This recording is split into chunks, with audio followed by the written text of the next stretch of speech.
There's two men who also played on that day. They're chatting away here, but they're live on the television now. Tommy Smith of Liverpool, Gordon Hill of Manchester United. What do you remember about that day, Tommy? Not much, Des, because we got beat. It's simple as that. I remember.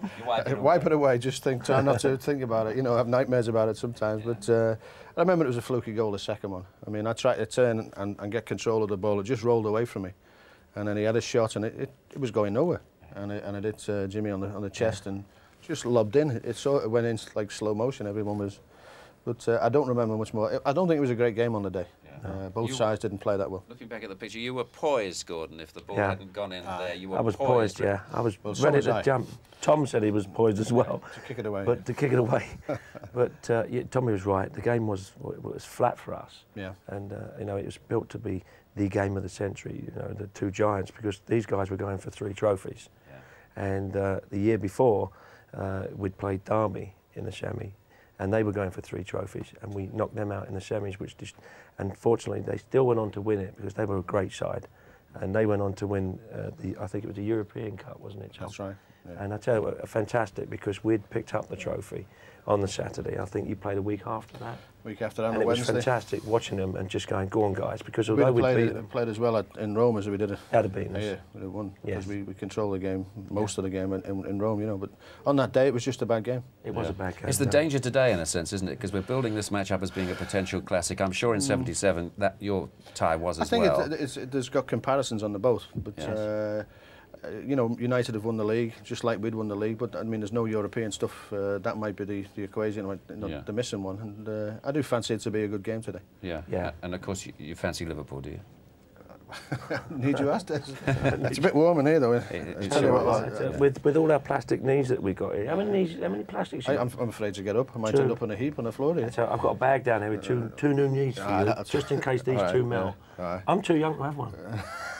He's told me I'm too young to have a new knee. Tommy, you'll end up with a pool in the... Well, if it gets much warmer in here, everything's going to melt. This is pre-season in here. Before the match itself, you're going to be in action, aren't you? Yeah, well, we're going to hobble up to take a couple of penalties. Yeah. It's a penalty shootout between the old players. Yeah, it's the legends. I mean, we've got to get to the penalty spot in about... Leg ends, he said. Oh, leg ends. Leg ends, yeah. It's the leg ends penalty shootout. It's the leg ends, yeah. Well, we're going to do that, yeah, just have a bit of fun. When you left United, your career went on, didn't it? You played for another couple of teams, and then where did you go to France or somewhere to play? No, I didn't go to France. I took a plane to America. Yeah. I went to America and played over in the States, and I played over there with Beckenbauer, Pele over there when it was the NASL then, which was the big league. I think Tommy, you'd played over there as well. Yeah, I played in '76. Yeah, we got the semis. Yeah. And I'd gone over there and played over there for about another 4 years, which was fabulous because the football over there was just coming on strong, and you had the greats. You had Cruyff, you had Revellino, you had Pele playing. I mean, it was just beautiful to see it all. You know, all these players just playing for fun then. Yes. Although it was serious for us. Sure. Now Giggs plays the kind of role that you once did for Manchester United. How do you rate him? I think he's a great player. I think he can only get stronger, and from I think he's 22. I mean, he's getting stronger. He's getting more intelligent. He's becoming more streetwise on the field, and he pops up. And he to me, is becoming an all-round left-footed player. Yeah. And to say that, you know, say, well, you're like a right-footed player, but he can use it. But I tell you what, Tommy will tell you, left-footed is very, very rare. And if you get hold of a good one, most clubs, you know, especially United, there's no bigger club to go to apart. If you say, for instance, went to Liverpool or Newcastle at this present time, this country needs to hold on to talent like this. Absolutely. We don't need to set. Well, Barcelona have just offered. That's exactly Barcelona right. just offered 13.5 million for him, but he's going to stay where he is, and he's quite right to do so. Yeah, I agree with Fowler then. Fowler, yeah. Thanks, chaps, and thank you for joining us. I hope you go and cool down in a minute, and we'll look forward to seeing you knocking those penalties a little later on. You can take one of yourself if you want. You can always turn up. That'd be the day. Tommy Smith and Gordon Hill there with us. Let's meet a man who earns the princely sum of £325 today, but it's an important task because he's the referee. He's Dermot Gallagher. This afternoon's referee, Dermot Gallagher, is with us. Are you nervous at this stage? Starting to get a bit that way, yeah. But 3 o'clock will be all right. I'll be stupid if I say I'm not nervous because it's a big day, isn't it? Did you actually sleep well last night, or did you wake up in the middle of the night and think, oh dear, it's the cup final tomorrow? I slept a bit like every night when I go away to a hotel. It's just fits and starts. It's not unusual. I don't like the first night when I'm away anywhere. What's the worst thing that you worry about this afternoon? Anything at all? Not really. Fate is fate, isn't it? I should just go out and do what I think I can do best, and the good Lord will look after me, I hope. I mean, there's a huge television audience. Do you think to yourself, well, I hope sort of Jimmy Hill and the boys treat me kindly this afternoon? Does that cross your mind at all? Not during the game. It does afterwards, obviously, because nobody wants to be watching Match of the Day tonight and find themselves slaughtered, do they? I mean, certainly not my kids. They've got to go to school on Monday. And do you actually support a particular team? Obviously not this afternoon's finalists, but do you follow a team at all? Yeah, I support WEMBLEY United because I pay my wages every week. I work for them. OK, listen, I hope you have a good afternoon. I'm sure you will. Thanks very much. That's my pleasure. Thank you. Well, he seems pretty relaxed about it all, doesn't he? We'll see how he performs later on. The referees as judges of the players quite often on this great occasion. But now let's pick up our road to Wembley once again as we look back at what happened in round 4.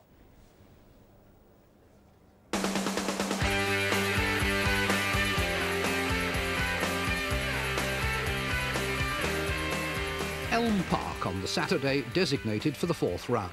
Not much sign of bad weather here, but this was one of only 3 ties played on that afternoon. Manchester United had few problems, either with the surface or with Reading. But bursts forward very well from those positions, Nicky, but just look at that. It's a really great run by Butt, and he's pulled it back surely here, and Cantona settles the match in the last minute. 3-0 there, but much tighter at Goodison Park. 1-1 between Everton and Port Vale after 88 minutes. But this season's Cup has been a story of stoppage-time drama. Oh, he's dropped it! Ferguson puts it in.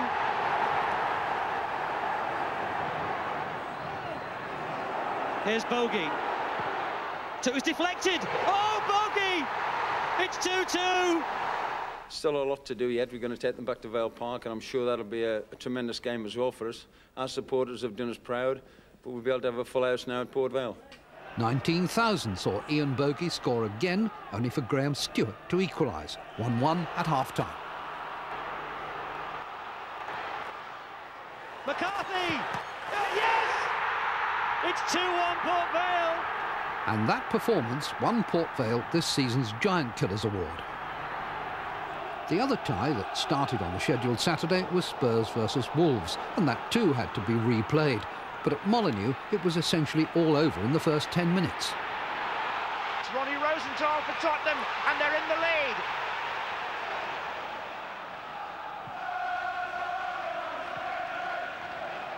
Oh, and the header back, and Sheringham got in. And what is going on here? Spurs are 2 up, and Wolves are in a terrible mess. While that was happening, others were just starting in the 4th round, some building castles in the air. At Southampton, Gareth Wally gave Crewe a lead they held for an hour. At Nottingham, Stuart Massey headed an 87th minute equaliser for Oxford against Forest. And Grimsby earned a draw at West Ham. Player-manager Brian Law set the example. But castles in the air can quickly evaporate. Only Grimsby reached round 5. Their replay produced yet another candidate for the 90th minute club, Jamie Forrester. He, though, was simply putting the seal on a 3-0 scoreline. The Sky Blues of Coventry and Manchester were involved in another protracted tie. One apiece with 10 minutes left when a player destined shortly to leave Main Road showed his worth.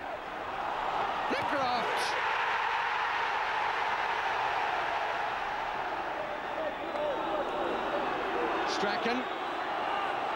Still Strachan. Dublin!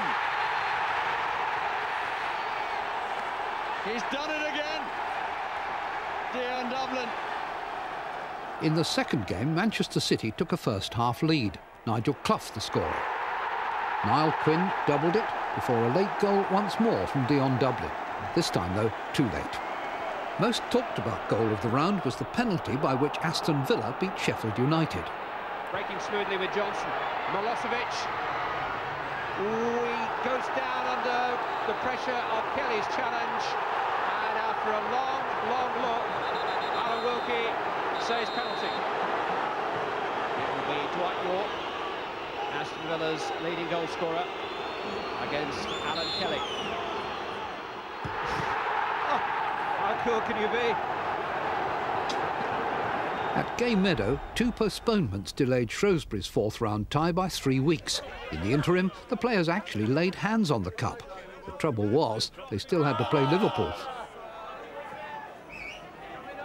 And a long chase for Fowler. Oh, he's got the better of Walton. He shouldn't have tried to do that, Walton. Fowler needs to put it back to McManaman. Well, he didn't need McManaman. Collymore into McManaman. He's got Whiston to beat, then the keeper. Oh, inside to McAteer. Looking back now, Shrewsbury defender Peter Whiston, himself a Liverpool fan, thinks the delay played some part in their 4-0 defeat. We're doing quite well in the league, and then we're just waiting and waiting for the game to be played. I don't think we'd really recovered from it, but I mean, as a personal point of view, it's what I've always wanted to do, play against Liverpool. That's what happened in round 4. Now, there's no doubt at all that Alex Ferguson has now become one of the legends of the game of managing football clubs. 7 major trophies, could be 8 today. And this week, quite rightly, he got his Premiership Manager of the Year award, and of course our cameras were present. He had a magnificent season, a titanic struggle, a great finish, very much well deserved, and many, many, many congratulations. Thank you. How do you prepare? It's bad enough preparing for an FA Cup final, but you're preparing for what could be a historical double. Does the situation change slightly, Alec? It changes for us winning a league. I think our experience of last year, losing the league, going into the FA Cup final the week after, and I thought during the week we're okay, but come the day we were flat as a pancake. And I have to then accept that the effects of losing the league so dramatically and so late on that final day got through to some of the players. So this year, we've won the Cup, we've absolutely no worries about being flat, we're going in buoyant and optimistic and real good heart. Now that doesn't make it any easier against a team like Liverpool because they're such a good side, but I think we're getting in the best frame of mind because we possibly could go in a final. I think it's going to be a tremendous game. I think it's going to be one of the probably the best cup finals you'll see. There's so much to play for. United have all the pressure off them really. They can relax. They've already won the league. They can go there in a relaxed frame of mind. Liverpool season sort of hinges on a cup final. It's going to be fascinating. It really is. I think at the moment Manchester United are on a great run, and I've watched them on a few occasions this year. We played them in the 3rd round of the cup and played quite well. A little bit unlucky. I think Liverpool beat them. There you go. I just think Liverpool will have just the edge on Saturday. But it'll be. I think it'll be. You know, when you look forward to games like this, you're always thinking they're going to be great games. Liverpool and Manchester United in the FA Cup final. I think it will be a great game. I think Liverpool will just edge it. There's so much quality on the pitch, you can't pick a winner. I couldn't pick a winner. If you gave me £500 to win £500, and because it's an even bet, I wouldn't know. It would be heads and tails. I'd flip it up in the air because I couldn't pick a winner. The first goal, I think, is very important on occasions like this. But in my opinion, each team have the character and the attitude that if they do get a goal behind, it won't be the end of the day. So I think it'll go right to the 90 minutes. You might even see a last-minute winner. If you were playing Liverpool next week, how would you approach the game? I go to church on Friday, I think. Well, he's just got promotion, so he'll be playing them next season. Now, Graham Kelly, Chief Executive of the FA, has popped in to see us. Graham, you have a busy year, constantly high profile. But what about cup final day? Is it nice and quiet? Do you just sit back and enjoy the match? Oh, yeah, I just sit down there and nothing very much happens, Dad. Yeah, things go on around me. No, it's really, it's the pinnacle of the season, really. The work's done the rest of the year, is it? It's very hectic leading up to cup final day, but it's an enjoyable day. And most of us at the FA are fans anyway, and we come out here, we work up till kick-off time, and then we enjoy the game.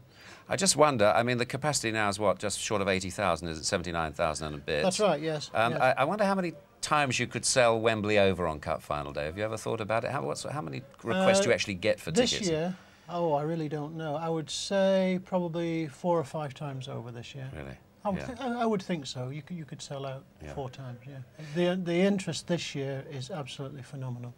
Really. Now, with respect to you, the FA seems to have got itself in something of a mess as far as Euro 96 tickets is concerned, Really? isn't it? No, not really, not really. I think it's been blown up out of all proportion, quite honestly. Really has, yes. I mean, it's a very tiny proportion of the tickets. We've sold 1.2 million tickets out of a total of 1.4. We're talking about just under 10,000 tickets. We're checking through the system at the moment. Fans need have no fears whatsoever. They can just check their allocation letter. If it has Euro 96 on the top, it's genuine. Check with the supplier.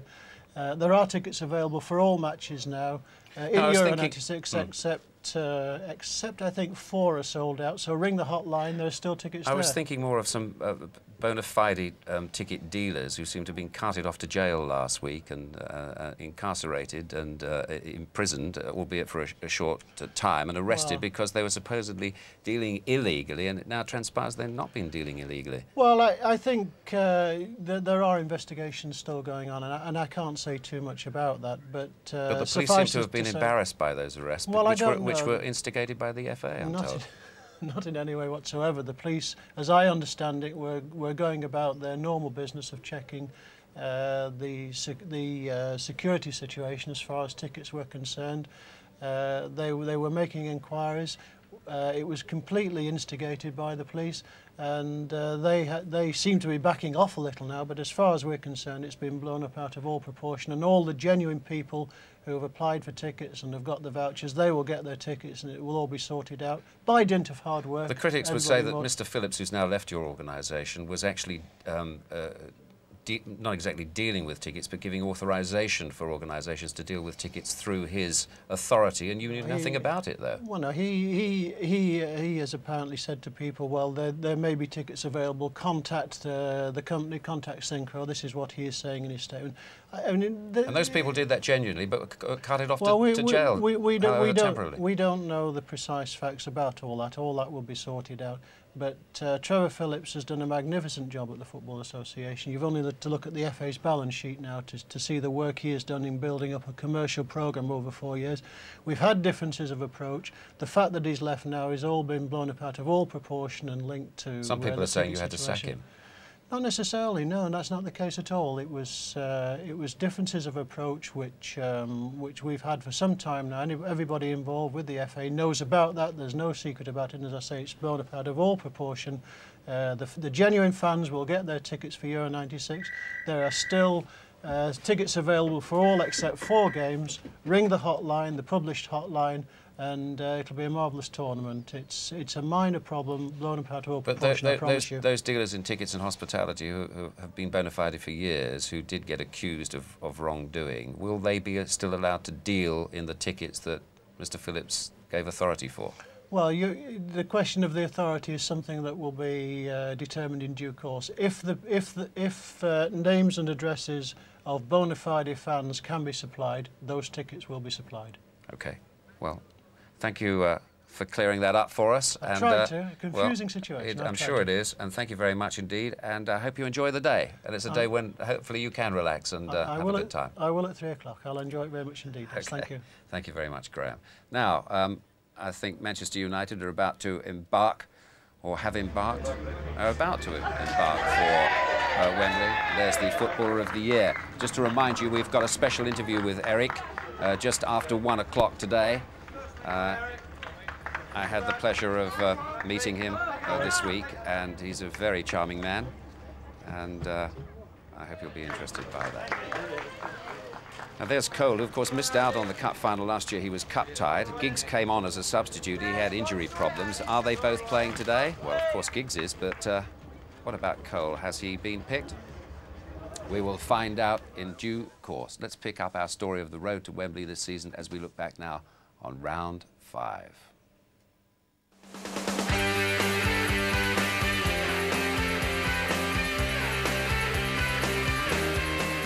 Round 5 scattered ties across the calendar for 3 disjointed weeks. At the City Ground, the team in white were nominally Spurs, but they became indistinguishable from Forest. When the lines disappeared, the officials took their ball and went home. Try again another day. 2 weeks later, the weather was clearer, but the outcome wasn't. 2-2 in a match distinguished by Ian Wone's free kicks. Ian Wone it is, it's in! What a start for Nottingham Forest. Tottenham have everybody back goal side now. It's Ian Wone. Oh, say that's a blinder. At White Hart Lane, they drew again after extra time. Penalties. First up for Forest was the man who might have earned sympathy had he looked the other way. Captain Pearce set the tone and Forest went through. That wasn't the only replay to complicate the schedules. Southampton needed 2 attempts to dispose of Swindon. Neil Shipley on the score sheet second time around.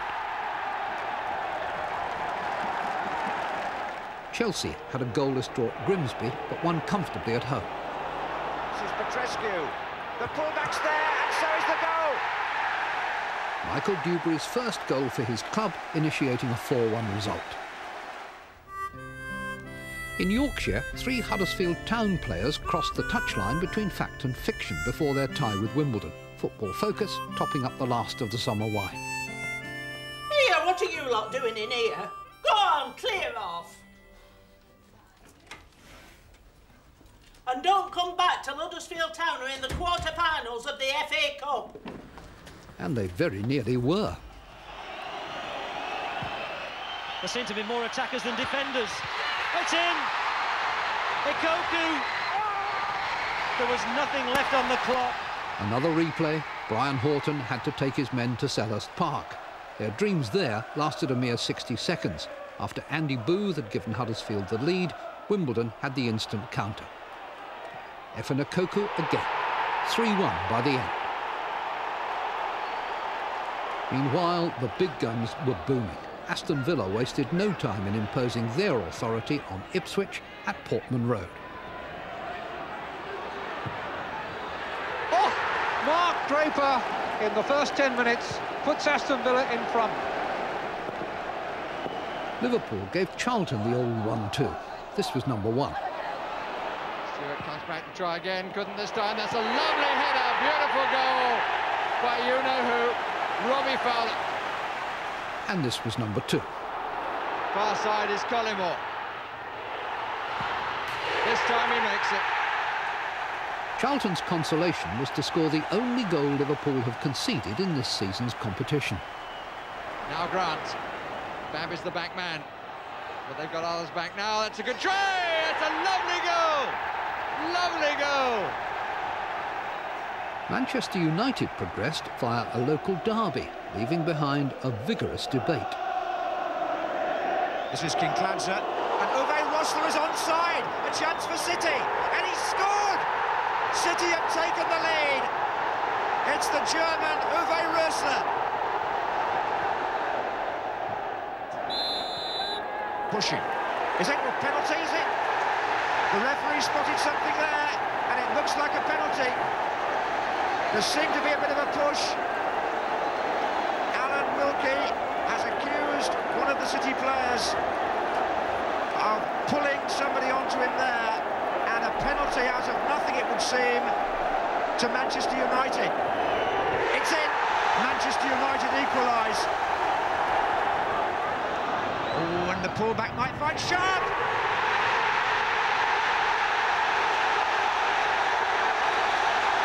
As for the Giant Killers, after a creditable draw at Leeds, they set to with a will in the replay. Vale with their tails up, and Naylor has stuck out a foot and put Port Vale into a lead they have thoroughly deserved. Gary McAllister equalised, but it was still 1 apiece with only 2 minutes left. Then McAllister again. No legislation for that.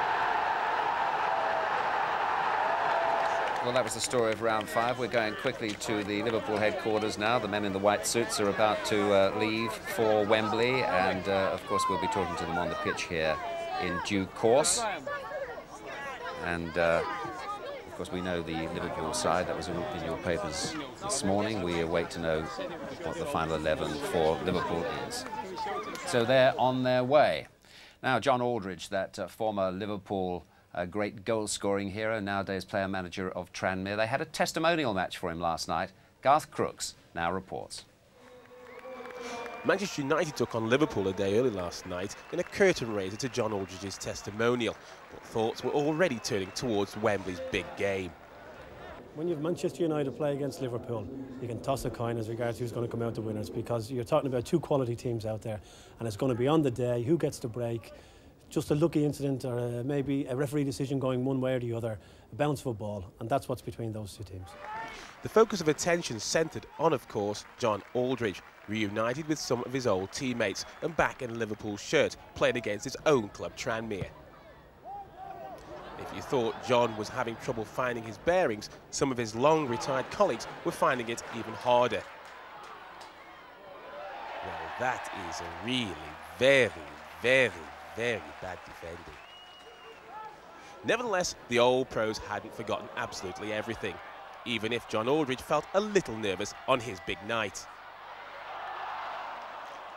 The 1988 Liverpool team found the going tough, but it wasn't long before those familiar partnerships were starting to gel once again. Dalglish to Aldridge, to all.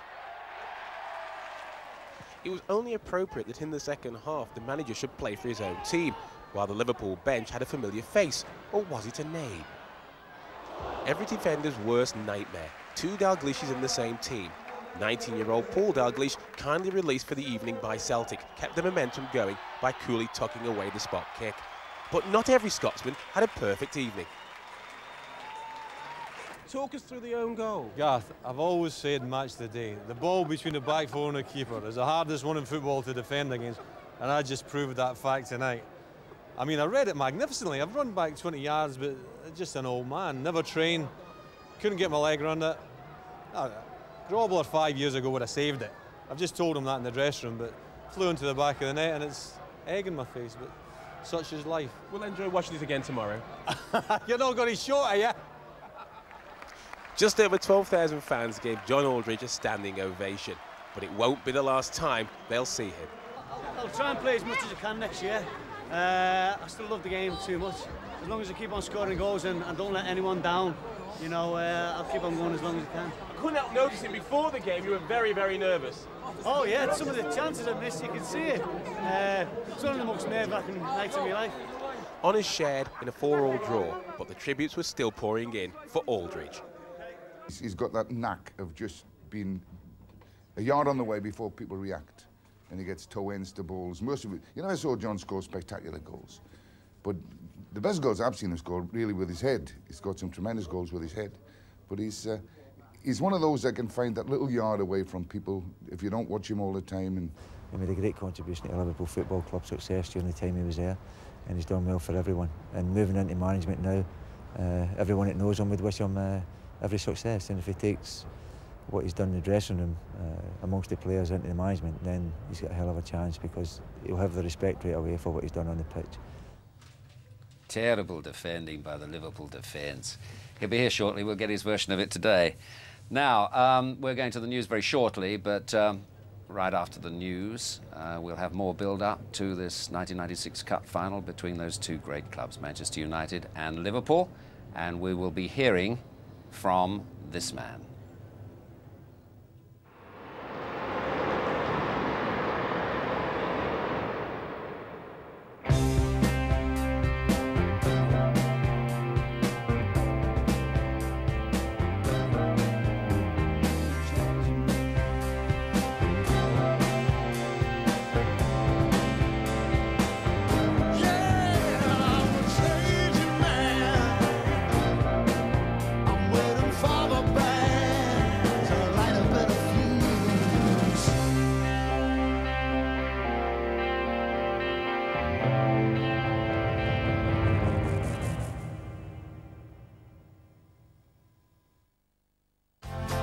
Ten soldiers, one ambition.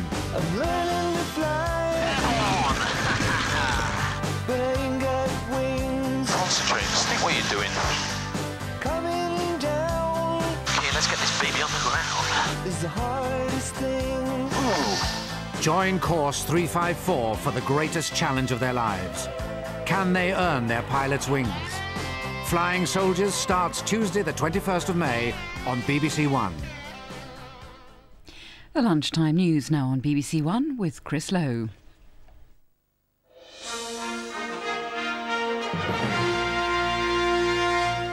Good afternoon. The Prime Minister has said he is not disheartened by last week's local election results, and he told Scottish Conservatives in Aberdeen that they could still win the next general election. Earlier, he met local farmers amid continuing concern about the financial problems caused by the BSE crisis. The day began early with a deputation of Scottish farmers going in for a private meeting with the Prime Minister. They urged him to take personal charge of the beef crisis and warned him that their industry was in desperate trouble. Mr. Major assured them he was doing everything he could. Addressing a packed audience, the Prime Minister told Scottish Conservatives they'd win the election by working